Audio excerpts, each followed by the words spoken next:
देखो भांजे, तुम्हारा केस ना बहुत ज्यादा जलेबी की तरह उलझ चुका है।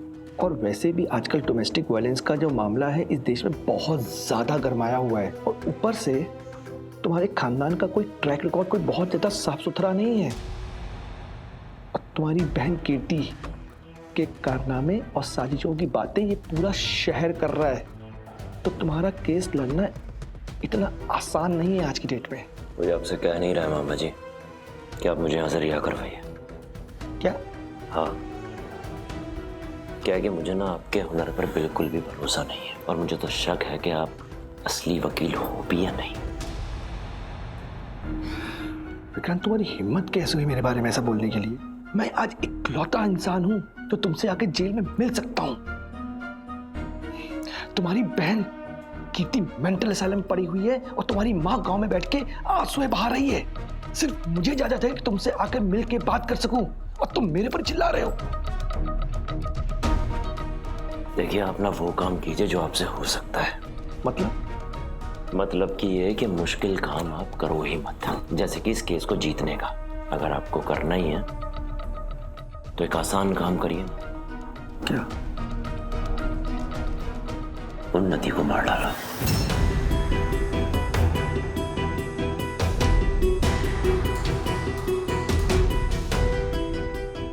मुझे तो लगता है कि तुम्हारा बिस्तर भी ना तुम्हारी बहन के बगल में लगाने की जरूरत आ पड़ी है मेंटल असाइलम में।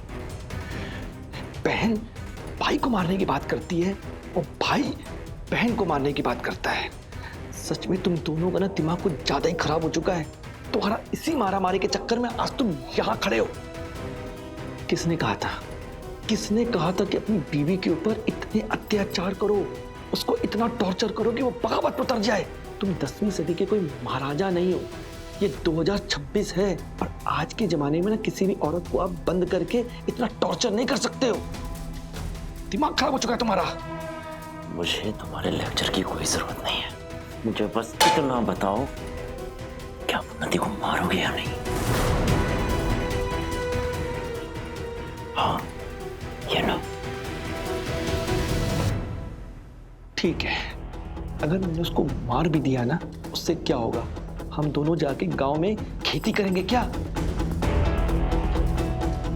एक काम करो, दोबारा मुझे अपनी शक्ल मत दिखाना और यहां आने की ना दोबारा गलती मत करना।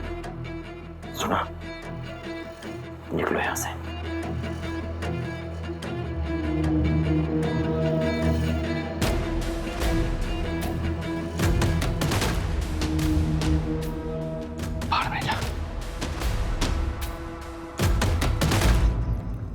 अच्छा हुआ नौकर ने उन्नति को सही टाइम पे देख लिया और हमें बता दिया। मैंने कभी नहीं सोचा था कि उन्नति ऐसा भी कुछ कर सकती है। प्रीत, मैंने हर कदम पर तुम्हारे साथ दिया ताकि इस परिवार का कोई भी मेंबर तुम्हें गलत ना समझे।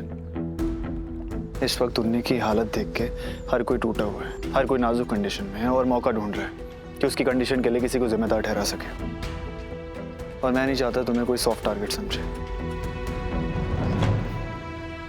प्रीत, मैं बहुत एहसानमंद हूं। तुमने उन्नी को उस दलदल से निकाला, खुद की जान तक खतरे में डाल दी। लेकिन अब जो तुम कर रही हो ना, उसका नतीजा अलग ही निकल रहा है। क्या जरूरत थी तुम्हें उन्नी को विक्रांत के सामने ले जाने की? और तुम्हें क्यों लगता है कि हर लड़की इस दुनिया में उतनी ही तैयार है लड़ने के लिए जितनी कि तुम? अगर मेरी बहन तुम जैसी होती ना रीत, तो इतने वक्त तक उस कैद में नहीं रहती। राघव, पर आपने देखा ना, उन्नति को उसकी बहुत जरूरत थी। वो मेरी बहन है रीत। मैं जानता हूँ वो स्ट्रांग नहीं है, वो कमजोर है।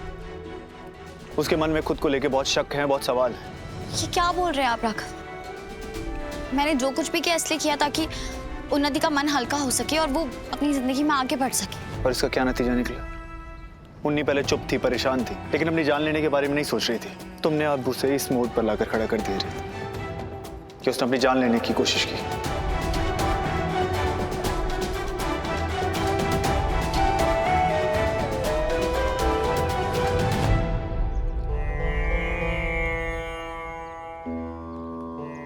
अरे वाह वाह वाह, इन दोनों के बीच इसी तकरार का तो मुझे इंतजार था।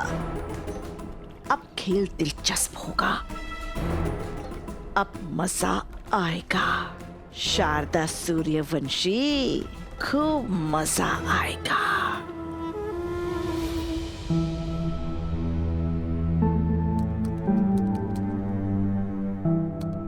सर। ध्रुव। Yes sir. बैठो। Thank you sir.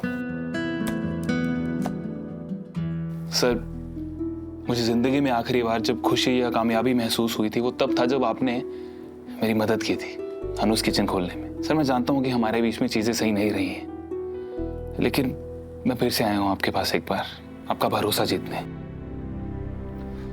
मैं चाहता हूँ कि आप एक बार फिर से मेरी मदद करें, एक रेस्टोरेंट खोलने में। आप इन्वेस्ट करें उसमें। सर, जो भी पहले हुआ उसमें मेरी कोई गलती नहीं थी।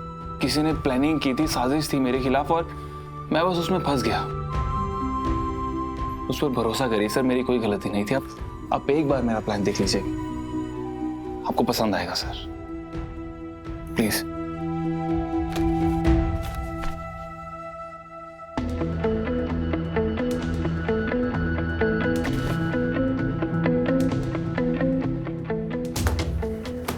जानता हूं, लेकिन बिजनेस में एक बात कही जाती है कि कुछ लोग पनौती होते हैं, और तुम वही पनौती हो जिसकी वजह से मुझे बिजनेस में भारी नुकसान उठाना पड़ा।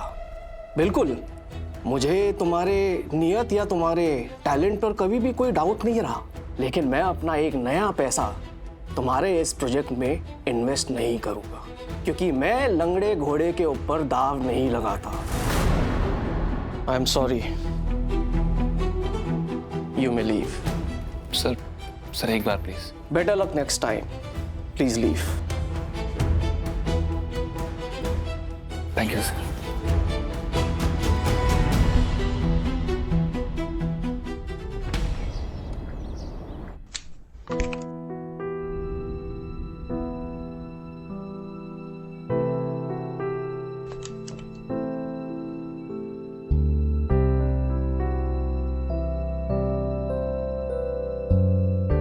वैसे मानना पड़ेगा उन्हें कि तुझ में खूबियां बहुत हैं, लेकिन तेरी सबसे बड़ी खूबी एक्टिंग है। शिव, क्या कह रहे हैं आप? मैं कुछ समझी नहीं। तूने बचपन से लेकर मेरे सामने एक्टिंग ही तो की है कि भैया आप मेरी जान हो, आप मेरे लिए सबसे बढ़ के हो। मैं आपसे छोटी से छोटी बातें शेयर करती हूँ, मुझे तो ऐसा ही लगता था।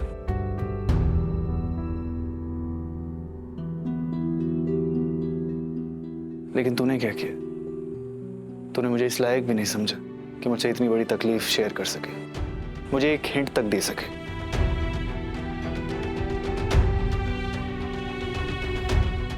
खुद ही फैसला कर लिया कि हर तकलीफ को झेलूंगी, हर प्रॉब्लम का सामना खुद करूंगी। ऐसा कैसे कर सकती है तू? भाई, आप सोच भी नहीं सकते इस वक्त मैं अपने आप से कितनी नफरत करती हूँ।